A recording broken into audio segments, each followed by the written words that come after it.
Hi, everybody. Al Bernstein here with one of our boxing hangouts. Again, we come to you the week of the Erislandy Lara and Canelo Alvarez fight, and this is a boxing hangout in which we're going to preview that fight and also the terrific undercard that is a part of that pay-per-view broadcast. I'm going to be privileged to broadcast that fight on Showtime, and of course, for those of you that see the boxing channel at boxingchannel.tv, we'll have all kinds of coverage there as well.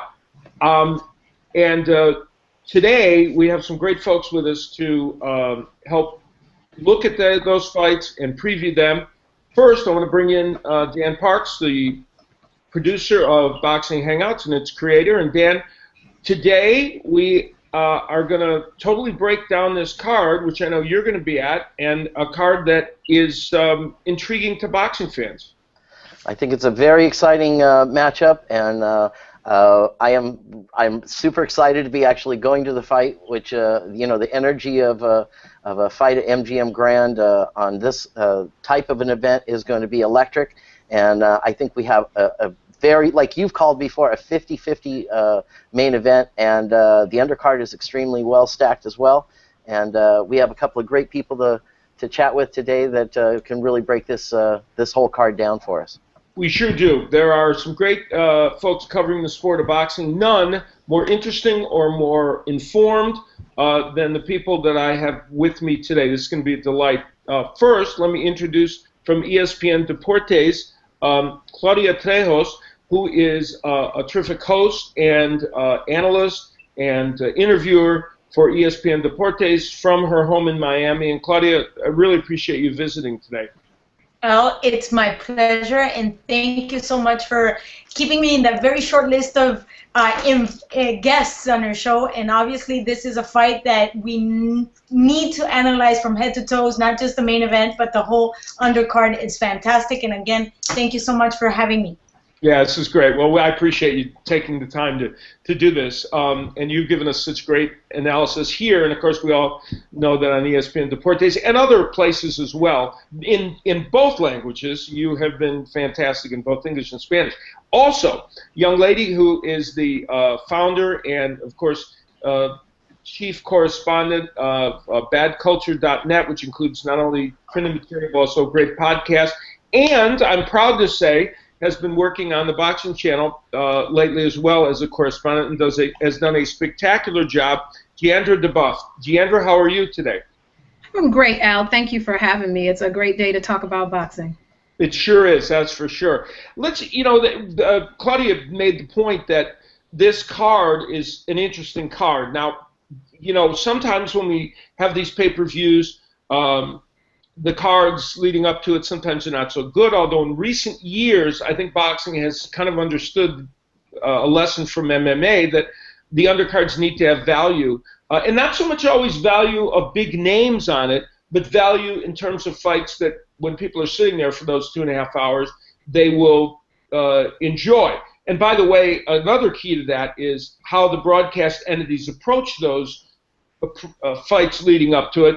You need to approach them all and with the same zeal and same authority and understand their importance as well as the main event. And I think that has a lot to do with whether people enjoy it too. And we certainly have a code at Showtime to do that. Let's talk a little bit, if we can, first about a fight that is going to be on the undercard featuring Mauricio Herrera and Johan Perez. First, I want to get both your takes on Mauricio Herrera. He's a 34-year-old who I honestly believe, I'm going to make a bold statement here, which is rare for me, that Mauricio Herrera could be one of the 2 or 3 best 140-pounders in the world. He took on Mike Alvarado and Ruslan Provodnikov and fought them to a standstill, then took on Danny Garcia and fought him to a standstill. He's really good. Deandra, how good is he? And is he, number one, did he beat Danny Garcia? And how good is he? Mauricio Herrera is very underestimated. A lot of people want to regulate him to sort of a gatekeeper status. That's why he keeps procuring these big bouts. But every time he comes to fight, he shows up, he's game, he's active, and he challenges the person he's put in front of. I definitely think he fought Danny Garcia to a win. I scored it for a win for Herrera. But when you are the B side of a card, you almost have to deliver a definitive knockout just to get the win when you're on the B side of a card, or you have to completely annihilate the opponent to a stoppage. Yeah. So I think he was robbed of a victory against Danny Garcia, and he's definitely not a gatekeeper. He just doesn't get. He's never the A side, so he always has that hill he has to climb going into any bout. Claudia, if he here's the fight. It's interesting about what Tiandra was saying. Sometimes you get relegated to being quote unquote the B side, and you even though people know you're good. But against Johan Perez, I think he's kind of expected to win. Even though Perez is a good fighter, who beat Yoshihiro Kamagai, who we just saw in that great fight with Guerrero. I think he's expected to beat Perez, though this is Perez is truly a fighter who's a little bigger than him. You know what? This reminds me of when Bernard Hopkins finally had a chance to have a big fight against Tito Trinidad. There's always that one fight for those gatekeepers that bring them to that exposure that is needed in order to make a champion out of them. He won that right against Danny Garcia. And let's talk about when he fought against Miguel Angel Huerta, Ji Hoon Kim. We're talking about very heavy names, yet the exposure was not there. Yeah. And I agree with Tiandra. Definitely that fight in Puerto Rico, he was not on the A side. He was in Puerto Rico, of all places. Yeah. And Danny Garcia is going back, or not going back, for the first time, fighting in front of his people with his dad cheering him on, waving that Puerto Rican flag. That's a whole different opponent in the ring, like it or not. So this time, I think, for all intents and purposes, everything is going to be a lot more fair for Mauricio. But he has the tools, he has the ability, and he's one of those fighters that come from a lot less to a lot more. All of a sudden, he starts getting that second, third, fourth win in the fourth, fifth, sixth round, and he finishes off big. And in this case, we're going to get a chance to see him in a level playing field first, where he can actually expose and show off his abilities, and he's expected to win and then move on to bigger and better things. His number one enemy at this point in time might be his age. At 30-something years old, to be able to get that exposure, that might be his first opponent at this time after this fight. Yeah, boy, that's a very good point. The question is going to be what kind of 34-year-old is he at this point moving forward in some of these big fights. I couldn't agree with you more. And the other thing about Herrera is some people have this perception that because he doesn't score lots of knockouts, that somehow he's not an exciting fighter. He is a thrilling fighter. He's been in, the fight with Garcia was great. The fight with Alvarado was great. The fight with Provodnikov was great. He's been in Fight of the Year candidates. I am an unabashed Mauricio Herrera fan, and I agree. You guys you assessed that perfectly. And for Johan Perez, who beat Kamagai, this is a very important fight for him. If there's one fight on this card, which maybe we have two fighters where the levels between them right now might be a little big, it might be this one, because if Herrera performs at the level he's been performing at, it's going to be tough for Perez, I think, to win this, but we'll see. But it will be an interesting fight in any case. Well, if that one's interesting, the next one is really intriguing. Abner Mares coming back after a long, long layoff, 13-month layoff, after being knocked out by Johnny Gonzalez in what was an upset victory, although Gonzalez is a terrific fighter, so he's always capable of that and powerful, taking on Jonathan Oquendo. I think this is a very interesting fight. Now, Claudia, if there wasn't a 13-month layoff, maybe we would say Abner Mares is a half level above Jonathan Oquendo, who's a very good fighter. But when you throw in that layoff, now this becomes a fight that's really fascinating, doesn't it? I agree in a sense that the layoff might be a factor, that we work against a fighter that has been extremely active. Abner, in the last couple of years, he's only fought maybe once a year. So I think this layoff was necessary for many things. Mentally, that fight against Johnny Gonzalez literally took a toll mentally. Physically, I don't think he was ever prepared to go down that fast, that hard, because he had never been tested like this before. So I honestly think that he took a major lesson. I think it took 13 months for him to get back mentally, physically. He's a champ. He was born to win. I saw that kid go through a grueling test in 2004 in the Olympics. I think this is the opportunity to see what he's really made of. This is the real reason why fighters become fighters and world champions. Yeah, and you know, he had fought, as you alluded to, the toughest schedule. To me, he and Carl Froch have collectively fought the toughest schedule of any fighters in the last 4 or 5 years in the sport of boxing. Yeah. Right, and so it kind of caught up with him a little bit. And now, Giandra, here he is back in the ring with, and as Claudia pointed out, maybe this layoff actually might help him. But Jonathan Oquendo is a aggressive fighter. He's got a really good left hook. I would think he's going to storm Mares and see if he can take advantage of what he's maybe him being off for a long time. Yes, I think definitely that a fighter like Jonathan Oquendo played very close attention to the fight that Abner Mares had against Jonathan Gonzalez and what worked and what didn't work. Abner Mares had a ton of pressure heaped upon him prior to the fight against Johnny Gonzalez. He was called the third pound for pound champion behind Floyd Mayweather and Andre Ward. I think Richard Schaefer called him that, some very big shoes to fill for such a young fighter. He has had a very grueling fight schedule that brought him to the position that he's in, but taking the loss, it'll be interesting to see how he rebounds after taking a loss, not only suffering an injury he was supposed to have. They were in negotiations for the rematch with Johnny Gonzalez that never really came to fruition, and then there was talks of him fighting in the card that just passed, the Keith Thurman card. That never came to be. He's had a trainer change, and he's had all these other kind of X factors that are happening outside the ring, so it'll see, no matter what you change his surroundings, we'll see where he comes back mentally to fight against someone like Jonathan Oquendo. If this fight had taken place if he wouldn't have lost the Gonzalez fight, it would be a no-brainer. Mares will probably just run right through him. But now with the loss, you have a different mental component, a kind of third character in the ring with him to see how he rebounds after something like that.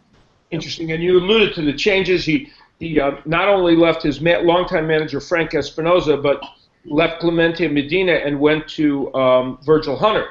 So very different feel. Of course, that's not the first time he's changed trainers. He's changed trainers a couple of times. He's worked with Nacho Bernstein for a little bit with, I think, Joel Diaz as well. So we'll see how that plays itself out. And I think Oquendo is going to present a real challenge to him.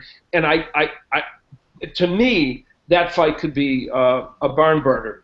Now, talk about a barn burner.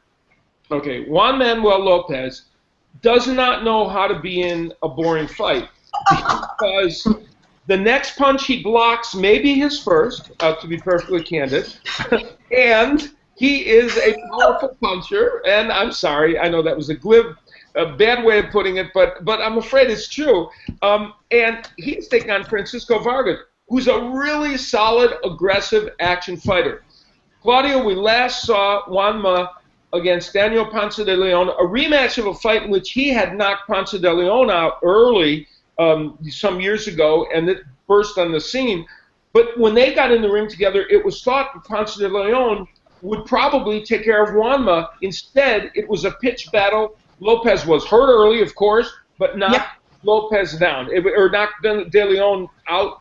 And so here's Juanma back on the world stage. It was one of those things that we didn't expect. We expected more of a physical confrontation, a more one-on-one, more shoulder-to-shoulder, especially because we had seen Juanma go down against Siri Salido twice, against Mikey Garcia. And I remember clearly when Juanma goes down in that first round, we all said, here we go again. Yeah, exactly. Juanma's down, and it's a done deal. All of a sudden, once Ponce goes down, it was like, what happened? It was so quick, so fast. But that's the fantastic thing about Juanma. He can switch things around so quickly. And that's why we all expected that second fight against Siri Salido to go completely different. Because Juanma is that type of fighter. You never know what to expect. And in this case, it's a little scary because with Vargas, we really don't know what to expect. He's only 19, 1 draw, 13 knockouts. That's a 65% in knockout power. Younger, faster, hungrier. Yeah.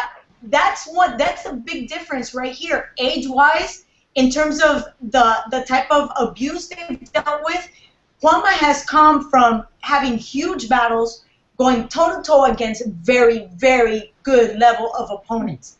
Vargas hasn't. That's the difference. Juanma knows how it is and what it feels to be up there against very, very high level of opposition. Vargas at this point in time, what does he really have to lose? Juanma has everything to lose. Yeah, that's right. And that could work against or for him. Either he focuses, and we see that one guy that we saw against Ponce de Leon, or that very secure guy that we saw against Siri Salido the first time. We'll see which Juanma shows up. Yeah, Gianna, it's interesting that this conundrum that Juanma has been to the mountaintop. Here he is on an undercard of a pay-per-view and facing a fighter who we know is desperate because this is an opportunity. You dream of fighting a big name when he may be shop-worn. And that's precisely what Vargas has in front of him. So there are so many dangers for Lopez, but clearly, as Claudia pointed out, Vargas has to step up a notch, and he's a very good fighter. It's very fun to watch. Yes, we have the younger Vargas who's coming off of some impressive wins. He last fought against Abner Cotto, and this is really a big opportunity for him. You're getting into a known name, Juanma Lopez. A potential victory here puts him in the hunt for a title. But at the same time, this is Juanma. Even if he is shop-worn, you never underestimate a tiger, still a tiger, whether they're older or not. And you can't underestimate him in the ring. So I think what we'll be prepared to see is just an all-out bloody war. They're going to stand in front of each other, and they're going to beat the hell out of each other in the middle of the ring until somebody cries uncle. Yeah, is there any possibility, do you even think any possibility this fight goes the distance? No, I don't. Not at all. Okay, I agree. I was just talking to somebody, and they said the one thing and let me tell you something. We've done all this is an aside. Lately on Showtime, we've done both our regular cards and the pay-per-views. Our shows have gone longer than the Jerry Lewis telethon in most cases. By about the fourth fight, I want to say, let's take a look at the tote board and see how much money we've raised. We don't get knockouts. Nobody even gets cut. I'm like, I don't wish ill on any fighter, but I'm like, could something happen so that we don't have a distance fight? I've been here. Sometimes I have to go to the bathroom. It's not fair, Yeah, they're just gonna stand there and then just beat each other until you see people walking out the seats like, oh, it's a card over. They're just gonna stand there and just go, go, go, go, go. Yeah, I agree, they will. So that one is going to be really intriguing. So we love the undercard, and that brings us to the main event on July 12th, this Saturday. And, I've said, and feel free, you guys may feel differently about this, but Erislandy Lara and Canelo Alvarez, except for Floyd Mayweather, who's not fighting at 154, they are the two best, probably 154-pounders out there, which was what makes this fight so intriguing. We don't always get the best in a weight division fighting each other. And they are so different in so many ways, both inside and outside of the ring, that it makes it just a fascinating case study of two men coming together. And I think that's when boxing is fascinating, when there are different styles in the ring, different styles outside the ring. And I've said this is a pick'em fight, and either of you can both weigh in on this. Am I wrong or right about this?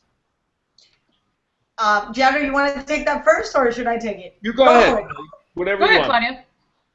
Well, I have to agree. This is definitely a pick'em, and this is definitely going to answer the $1 million question: who beats whom? Is it the brawler against the boxer, or the boxer is going to beat the brawler?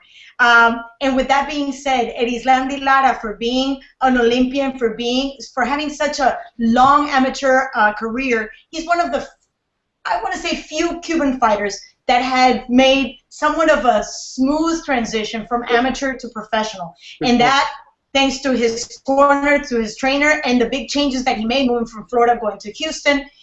And also, he might not have the punch, but he has the agility, the mobility, and that beautiful, beautiful, just the way they cut corners is just fantastic.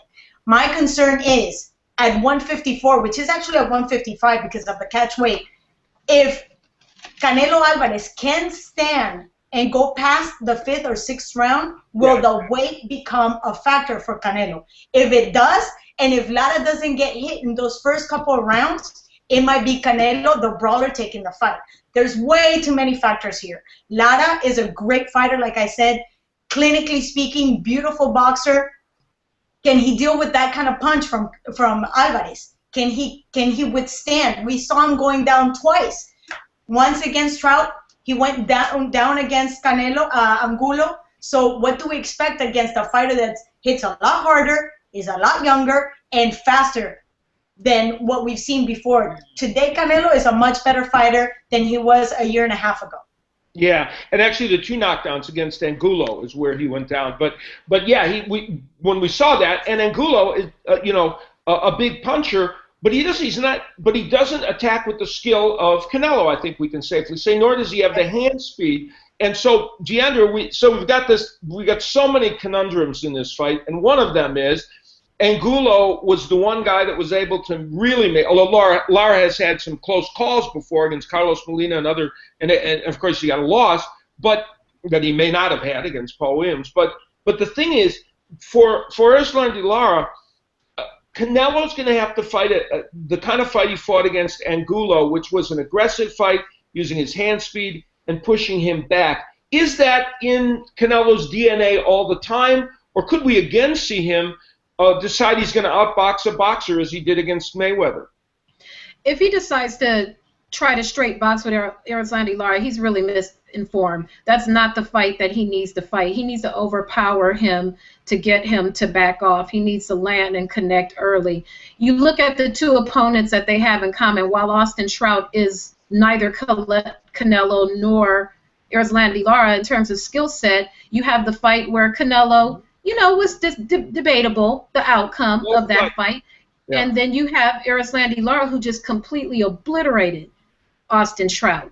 Now, Lara has that kind of awkward style. He's a southpaw, and he can come and he can create different angles. I think that will create a challenge for Canelo if he wants to straight box him. But in the same token, Canelo packs a lot of power, and we see how Lara folded and fell against Angulo, who, while might not be the most gifted technical fighter who can create his own punches, he did pack a lot of power. Yeah. So there's just so many factors of how the outcome of this fight could happen, and I keep going back and forth. I refuse to make a prediction on my podcast because I just don't know. I just want to watch it and enjoy it. Yeah, this is a tough fight to figure out. Oh, go ahead, Claudia. I wanted to add something. The fact that, remember that fight against Angulo, even though Canelo had him, by the end of the fight, you could see his energy level coming down, which is a great concern. He's having a hard time coming down to 155. Let's say he comes over, because really his title is not in play. So let's say he does come over, there's financial arrangements done, and he comes at 156, 157. That weight actually tired him out, because one thing is to withstand the rhythm that Lara can keep up with for 12 rounds at 154 solid, which is his natural weight. Can Canelo withstand that type of rhythm throughout 12 rounds? That to me is going to be the most important factor. Yeah, I agree. Giandra, go ahead. You were going to say. No, I absolutely agree with everything that Claudia said. The weight continues to be a trend for Canelo over the last couple of fights. And he's a young guy, but he's not getting any younger. So he is struggling with weight each of these fights. Not anything massive or crazy like we see with Julio Cesar Chavez Jr., but the weight becomes a question, and the older you get, the body adjusts. So win or lose, the outcome of this fight will tell us a lot about the direction of his career, too, just because the weight is a factor, and not just, because of living a wild lifestyle. He's just a big kid, and he's growing up. Can I ask a question of all three of you? Sure. I remember talking, and there's the famous quote by marvelous Marvin Hagler, who talks about it's one thing when you're training and you're on your way up, but it's a lot harder to get out of the bed at 5 o'clock in the morning and go run when you're in a 5-minute you're in silk sheets, right? I noticed in watching some of the All Access, some of the videos that Canelo's got an awfully nice house now. That's an awfully big fat house, and everybody looked very comfortable. I saw that as a contrast to pre-Mayweather, when I saw a real intense hunger. I'm not sure that I saw a big hunger, or I've seen the huge hunger here. Well, Dan. Here's it's a very good point. It's funny you're saying that because I was gonna follow up. Canelo, Claudia made the point against Angulo. You could feel the energy of Canelo wavering, and I have talked to people who watched Canelo get prepared for a couple of his fights, who feel that there's the difference between going that training and going the extra mile. And we have seen in a number of Canelo fights that fatigue later in fights can be a bit of an issue. Erislandy Lara does not suffer from that. Even at age 31, he wouldn't be likely to. So the question you're asking is Canelo, even at this young age, remember, he's like a 6-year veteran in the sport or more. He's been at this sport for a long time and now has gained that success. Do you guys think there is anything to this fact, as Dan said, that he now is in a position where things have gone great for him, and maybe some suggest he has a tendency to cut corners a bit?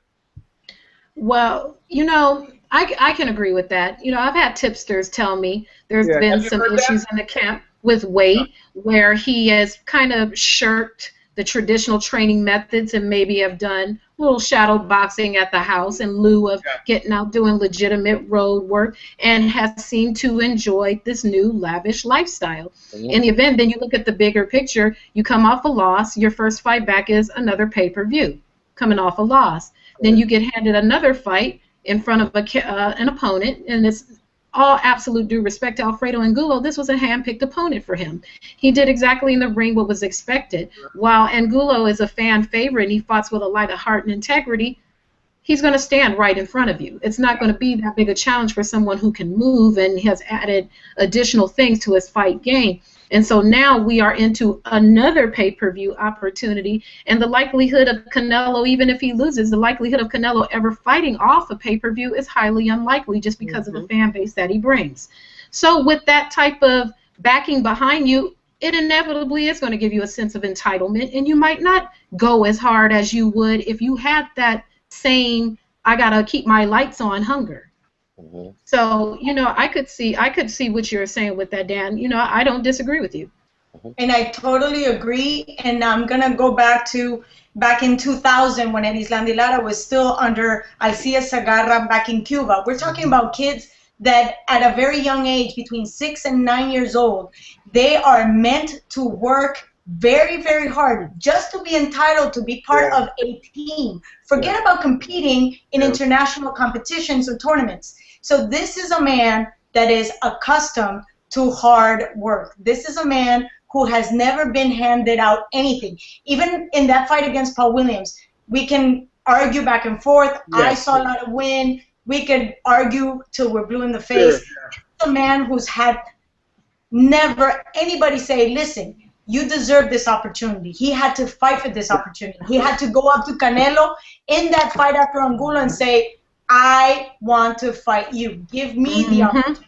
So now we're talking about completely different lifestyles, two completely different career growths. Canelo, he's a crafty fighter. His corner has helped him, but more importantly, he's a Televisa product, where most of his opponents, even though his record is amazing, but if you look at his opponents, they've all been handpicked by somebody else, a much bigger person, obviously, trying to create the next Julio Cesar Chavez, and that's what they were looking for in Canelo. Now, the test was really Mayweather. The real test at 154 is going to be Erislandy Lara. Yeah, and I have to give Canelo credit. He wanted to fight Paul Williams. He wanted to fight some of these people when he got. You're right about the handpicking of the opponents. He just wanted to fight them when he got there. There's two things. I want to ask you guys a question about Erislandy Lara in a second, but the other, I think, component in this fight that sometimes people don't talk about, and it keys into what you guys have both discussed, that as we head into the later rounds in this fight, the questions are more about Canelo than they are Lara, unless Lara's been hurt badly early in the fight. And that's when power becomes an issue. And I tell you, people forget that Erislandy Lara can punch. He's not a huge knockout puncher in terms of one punch power, but he has power that can be an impact. Now, I want to ask both of you, Erislandy Lara as a person, and I've spent some time around him. announcing some of his fights, not a lot. I can't say I've been around him all the time. He comes across to everybody. His image is a very surly one. It's the hard-bitten Cuban refugee who has had to scrap for everything he's had, as Claudia alluded to.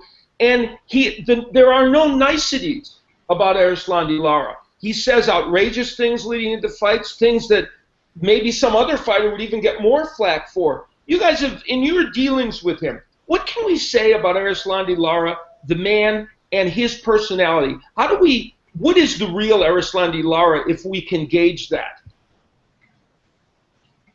You guys either of you can take that one. Go ahead, or Claudia, you go first.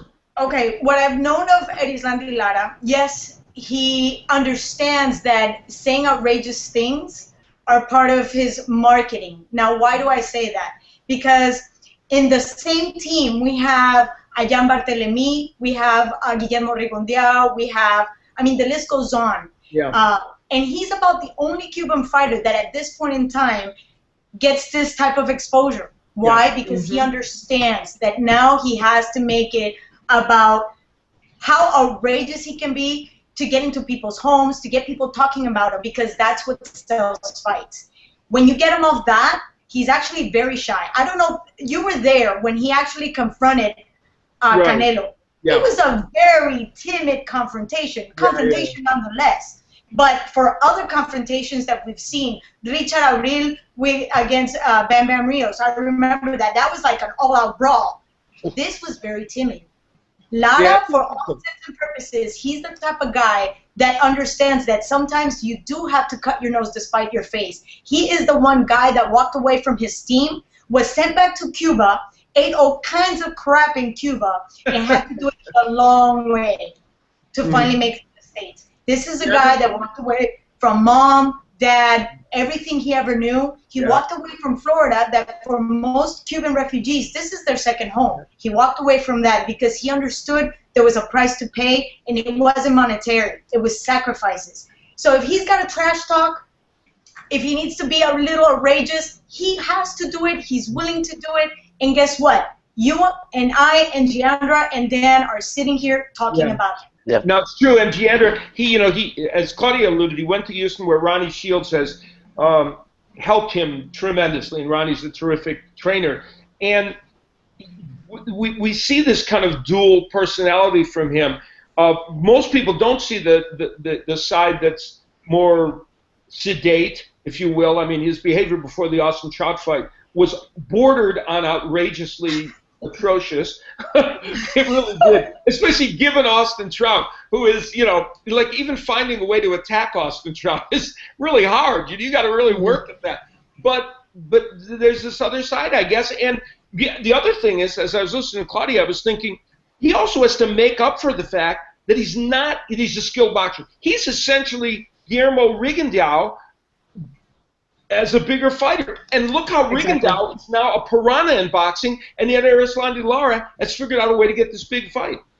Yeah, he knows when to turn it on and turn it off. I look back to the, the LA press conference where they announced the fight, and if you look at some of the face-off pictures, Lara looks real timid, a little demure, and kind of conciliatory when you see the face-off pictures. But then you see this whole campaign that he is the American dream, and he's been trolling Canelo on Twitter and sending him crazy pictures. But then you see All Access, where you learn about the man who is a product of Cuba and had to struggle and scrap to get the things he wants. I think he just has a higher intelligence or IQ of the business. He realizes that he doesn't want to get pigeonholed like Guillermo Rigondeaux. You even have Mike Perez, who fights over on the other network, who says Guillermo Rigondeaux is boring and I don't want to fight like him, and they don't want to be pigeonholed that way. And it's such a shame because Cuba produces so many good, technically gifted fighters. But if you aren't that fighter that's not controversial in the media or have a high knockout ratio, which is the name of the game these days, you get put into that category. So he has figured out he has to navigate the waters by making his personality and making it very, very big because the cards are stacked against him. And he's been very successful in doing that. Very interesting. Yeah, no, I agree with everything you guys have said. So on July 12th, this Saturday, we're looking forward to a fight that could go a many different ways. You know, it could be a tactical if Erislandy Lara has his way, at least for part of the fight, and then later on in the fight we may see Lara come on, depending, of course, on how well and Canelo has done early in the fight. We talk about this as a seminal 154-pound fight. Do you think this is, if they perform great and they have a great fight, does this look like it could be a rivalry at 154, or does this seem like a one-off to you? Claudia, what do you think? We need a rivalry. Yeah, we need it. Good point. We need it. So I think that part of all this is creating those rivalries so we can have a Lara Alvarez 2, Lara Alvarez 3, why not? And we are really having the two best at that weight facing each other. So why not? Even if and you know what? Going back to what we said initially, we're looking for that great fight, the all-out brawl, the heavy punches, bloody. That's what we love. We love the fight business because of that, the excitement. So if we can see that again, I would love to see a second version and a third. Then again, let's wait to see the first. Yeah, exactly. We're boxing. Boxing is like the movies. You know, we never met a sequel we didn't like, right? When something the first time. How many? We see all these movies. Like the last night, and I'm going to admit this, I watched The Lone Ranger, which I enjoyed. I know it made like $4 and cost. But you paid to get it $4? Yeah, maybe $8. I don't know. They made just enough for the actual lunches that Johnny Depp ate during the movie, I think.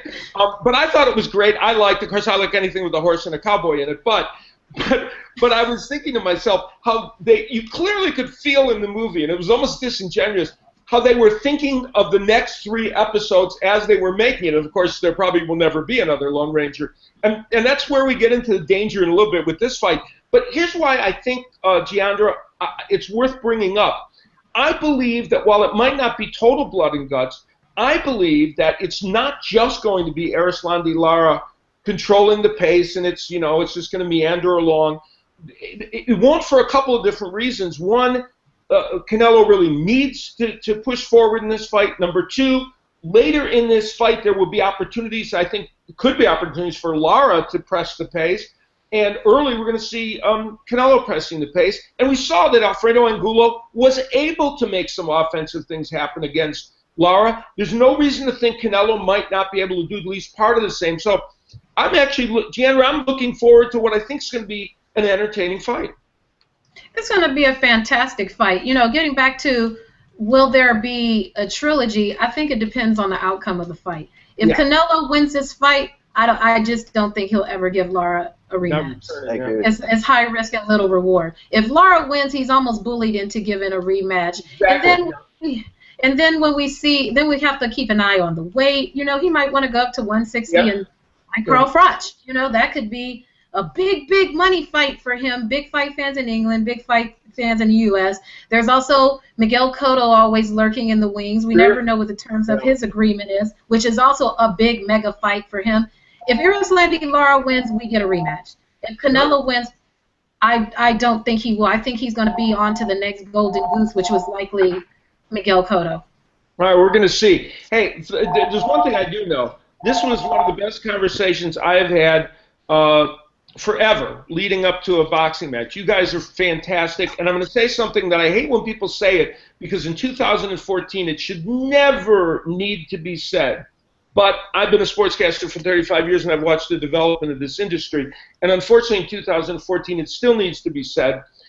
The last hour or 45 minutes, however long we've gone, should demonstrate to every single person that's watching this that it doesn't matter if you're a man or a woman, people that know how to cover the sport of boxing should have a voice and should be seen and should be heard. And you two guys are the classic example of that. And again, I hate to even say it because I've had so many friends over the years who are women in sportscasting who have had to kind of pave the way. But today is a perfect example of why, There are so many great women doing work in the sport of boxing, which was probably one of the last sports, and you guys may agree, to really have it's a testosterone-filled sport where women could get into the fray and do the job the right way. And you guys are perfect examples of that. Thank you so much. I appreciate that. I appreciate that. I appreciate you being here, and we're looking forward to the fight, and we'll see how it turns out on July 12th. But thank you both for joining us. BadCulture.net, of course, Giandra DeBuff there. Go to that website, go listen to her podcast, and Claudia Trejos, of course, a tremendous reporter on ESPN Deportes. You'll be doing live streaming or after the fight, Claudia. Tell the folks about what you're going to be doing. Yeah, we'll be analyzing the fight on Spreecast once you're done. And after following all your play-by-play and commentating, I'll be doing a little bit of analysis at midnight sharp. And then, we'll be answering questions, and hopefully I'll get a chance to talk to you. That would be nice, and that would be always good. And Giandra, you're going to be, of course, putting your material on badculture.net, and you'll probably be doing a podcast during the week, I'm sure, going back and looking at this fight. Yes, we have our podcast tonight on badculture.net, so we'll be previewing the fight, myself and Ryan Bivens, Sweetboxing on Twitter, and we may have a surprise guest popping in with us tonight. We're waiting to see if someone who's been a little controversial over the weekend and release a certain track about a certain other fighter who fights on the Showtime Network, so he may be popping in to discuss his disc record with us tonight. What time? Yeah, that's a little tease there. What time can people see it or get onto it? We're on at 7 p.m. If you'd like to access the podcast, you can go to badculture.net and click the icon that says Bad Culture Radio, and it'll take you right to our podcast. Very good. I gotta get 7 p.m. West Coast, so it'll be 10 p.m. East Coast. West Coast, Pacific Time. 10 p.m. East Coast, 7 p.m. West Coast. Very good. Perfect. All right. I got to get back on your podcast. I haven't visited with you for... Yeah. Oh, I would love that. We had your colleague on last week. Max Kellerman and Paulie Malignaggi, but, once in a while, I'd like to come on once in a while. Oh, your colleague, Mr. Farhood, was on with us last week. We had a great time. He's great. Steve is fantastic. He is terrific. No, I got to come back and visit. I can't thank you guys enough for your appearance on here today. It was just an absolute joy, and thank you so much. Thank you for having me. That's great. Dan, we will be doing some stuff during the course of the week, as we always do. You're going to be down, and you'll be in Las Vegas, and we're going to try and do some things. And as you remind people, we have our contest going, don't we, on Facebook and Google Plus and all over the place. Absolutely, Al. Right now, if you go over to, well, not right now, actually in about an hour from now, you'll be able to go to facebook.com, Al Bernstein Live, and you will be able to guess how many total punches will be thrown during Canelo Lara. We've been running this now for 6 or 7 months now, Al. It's becoming a very popular contest, and this week you will get the winner who gets the closest to the total number of punches without going over will receive a official Canelo versus Lara T-shirt from the event, and also an autographed book by the man himself, dedicated and autographed, and maybe, if you're lucky, Al might even throw in his event credentials into this also, which is oh, wow. At the expense of Claudia, thanks for the applause. At the expense of my now, it could cost me my marriage because my wife feels I should save these for my son, who's 15, that maybe at some point might actually be worth something. God knows if that's true. It'll only cost me a divorce, so it's okay, Dan. See, that's it. Oh, I gotcha. Don't feel bad if you're breaking up my marriage. It's okay. I don't want you to feel guilty or anything like that. No, we will throw that in. Joe Stats, of course, providing the numbers, and it should be a lot of fun. Hopefully, everybody's going to get on board. And we've had a lot of people making their guesses, and we've had some people come pretty cleose, haven't we? Absolutely. We've had a couple of bullseyes. I was really surprised how close we actually had somebody come the other day. It's turning into a lot of fun. And, of course, just having all of our fans get together in one spot is always a great thing. All right. Hey, we hope everybody tunes in to see the pay-per-view on Saturday. And if you can't, and you can't be at the MGM, check out, either way, even if you are, check out the Boxing Channel, boxingchannel.tv.